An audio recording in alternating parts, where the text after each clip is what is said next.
Another Alaskan teardrop adventure today, but this time we went across a bridge and saw another beached gray whale dead up in a river here in Alaska. And we just want to share with you why scientists believe thousands of gray whales have died just since January alone off the west coast of North America.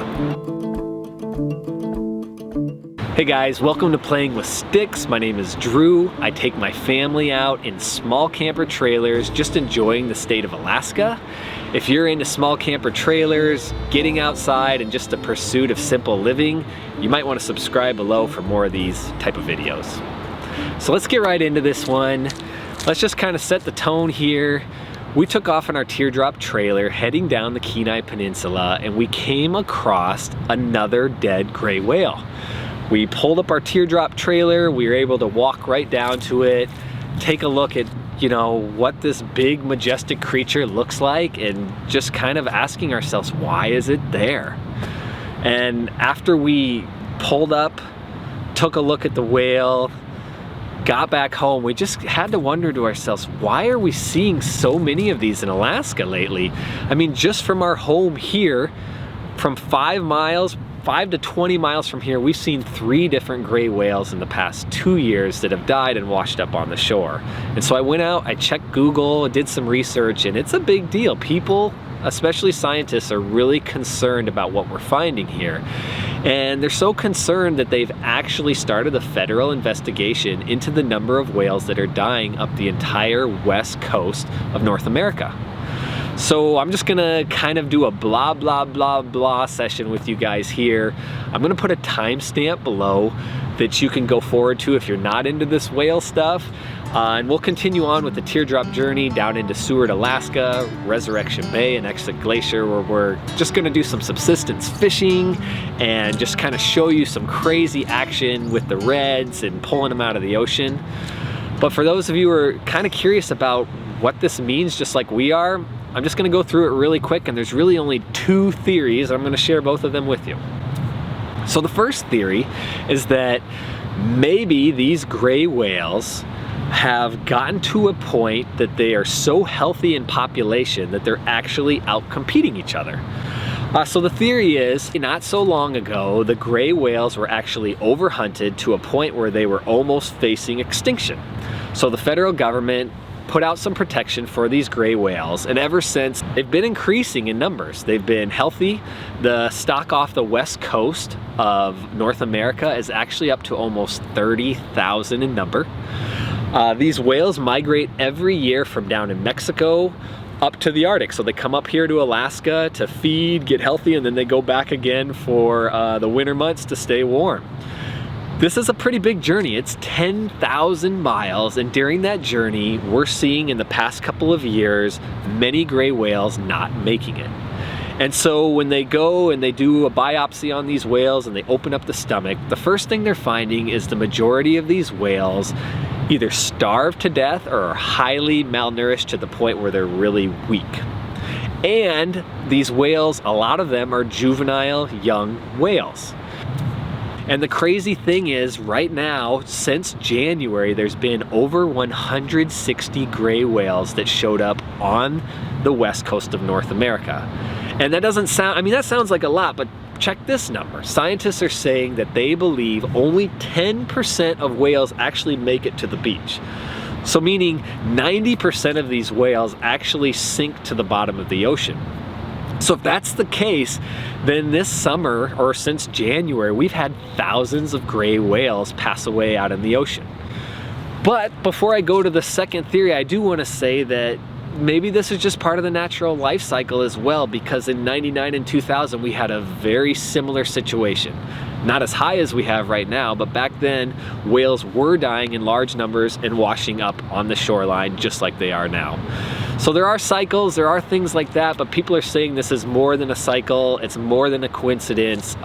There's some big changes possibly on the horizon for some of our aquatic mammals. So, let's get to number 2. Theory number 2 is global warming. Scientists feel that global warming has had a really adverse effect on the Arctic climate. And as many of you know, the Arctic is warming at a rate that's actually 2 times the rate of the rest of the earth. And why that's a big deal is that means that these, the sea ice is melting, the temperatures up here, like from last year to this year, some of the water here in Alaska raised by 9 degrees. That's a lot in a year. And so they're saying with these rising temperatures, it could be causing the food sources for these gray whales to deplete or change location or something that is not allowing the whales to get to their food source. But an even bigger deal, what the scientists are saying, is this may be larger than just gray whales. Why the science community is kind of passionate about pursuing to figure out what's going on here is they're thinking maybe these gray whales are just a sign of more things to come. Like maybe this is nature's way of saying the ocean is in trouble or is about to be in trouble and you're going to see more of this soon. So it's pretty scary science. In my mind, I'm still hoping it's all just a cycle thing. It's just part of, you know, forest fire comes through, takes out the trees so new trees can come. There's rebirth, there's growth. I don't know, you know, I would say in the past I've never been a huge, I don't put all my eggs in one basket and say global warming is it. I mean, I definitely believe in climate change. I don't know how much of it is man-made. I don't know how much of it is a natural phenomena. But honestly, lately, in just the past few years, we've seen so many changes up here in Alaska. When I'm out in the small villages up north, I'm seeing thunder and lightning storms that we never saw before.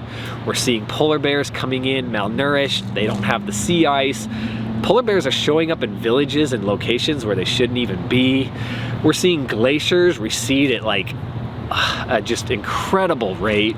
But like I've shared on here in this video, again, maybe that's natural. We've also seen glaciers that are growing out here. But there is something happening up here. There is some change. Again, I don't know what it is, but it is sad if that's going to impact, you know, nature in the way it is, especially creatures like gray whales. They are just majestic and beautiful. When our families get to be around these creatures, especially in our little boat, our little inflatable boat, you just can't imagine what it feels like when they look up at you and they swim by you, and just to see one of these creatures up on a beach and the bears have eaten into their side and the putrid smell that just comes out, it's just crazy. All right, so what I want to do now is just kind of change gears, get a little more positive with you guys. All right, we're going to give you guys a small sneak peek into one of the subsistence activities up here in Alaska that not only residents can do, but non-residents like you can come up and try out. Not many people see this because it is a small window of opportunity. We're gonna be going out to Resurrection Bay where the reds are coming in from the ocean to the river, and you're just gonna not believe how many people are out there and what this scene looks like. So get ready for some fun. All right guys, we just pulled in. It's 10 o'clock at night, put East and May to bed. This area, I have a feeling it's gonna be gorgeous when we wake up and this fog burns off. Tomorrow morning, we're just gonna take our time and then we're gonna take you out and show you some of the subsistence living we do. We're gonna chase red salmon as they're coming out of the ocean up into the streams and just share with you why it's so much better when everything is free, when your campsite is free, when the fishing is free, the food on your table is free. There's just something about free. I love it.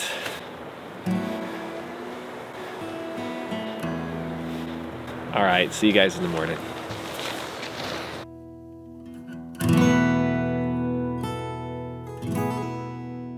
Bacon! Bacon!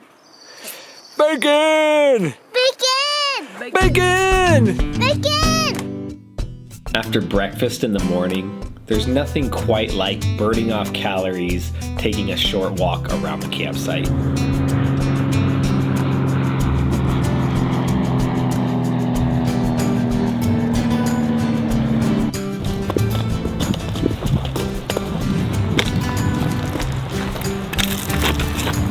With a stick in his hand. Yeah!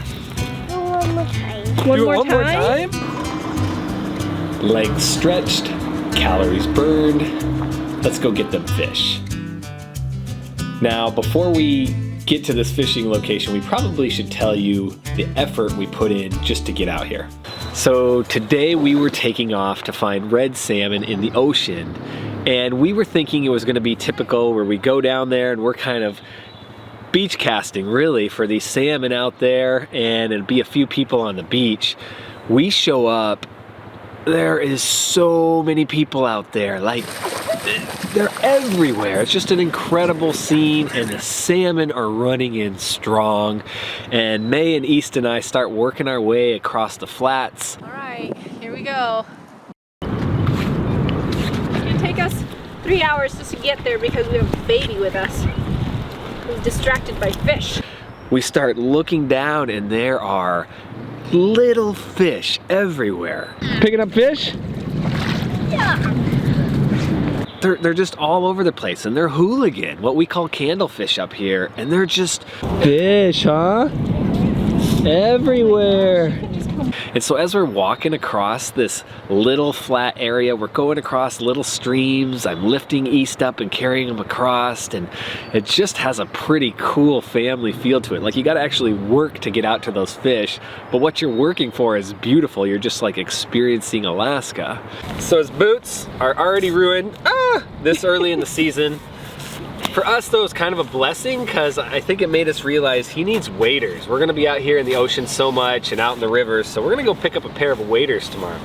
So the question is, do they make waders for people this size? So we finally get out there and we line up with all the other fishermen, shoulder to shoulder, side by side, and we're yanking in these fish as they're coming through the river. And it's such a neat experience getting out here with these Alaskans because they're all just trying to fill up their freezer. They're just here for subsistence. It's a lifestyle, it's a way of life up here. And everybody's smiling and everybody's happy, especially when everybody's getting fish on it.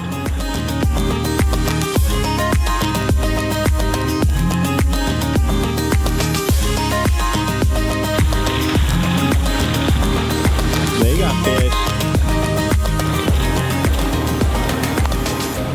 So families come out, they bring their rod, they bring their reel, and they put on a little hook. It's not actually little at all. It's a giant piece of lead with 3 hooks coming out of it, and basically they're snagging salmon out of the ocean.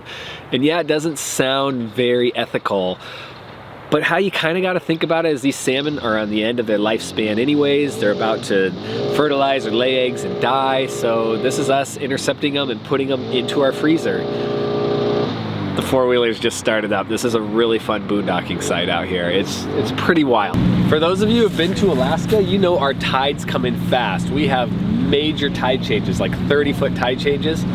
Our chair was just out there like minutes ago, and now the water's about to take over this chair, so we're gonna move on to our next spot. Just talked about how quick these tides change. Somebody just left the bag out here.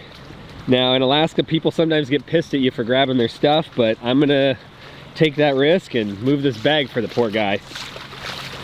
It's draining a bit, but at least we got it back here. You're from Anchorage, right? Yeah. Yeah, I see you on ship quite often. Yeah. Man, yesterday was hot. Were you down here? No, I didn't go home. Mom off this morning. Look, there's fish in there. Look, Dad. There's one still alive right there. You just caught one? So the flats where we just walked through are now gone. Take a look at that. Like, let's go. We're coming back tomorrow. She promised. I promise. She promised. I promise. So if you guys do any subsistence living similar to this, let us know in the comments below what you do in your state or your region for putting food on the table for your family. It is 11 p.m. Let me check the timestamp. It is 10:59 p.m. right now, about to be 11, and look at the position of that sun. And I'm telling you, it's not gonna go a whole lot further here by midnight. So come up here, you guys gotta check it out. I think you'll really love an Alaskan experience. If you're up here, hit us up. We'd love to hang out with you guys, take out the teardrop or trailer or whatever you guys are up to.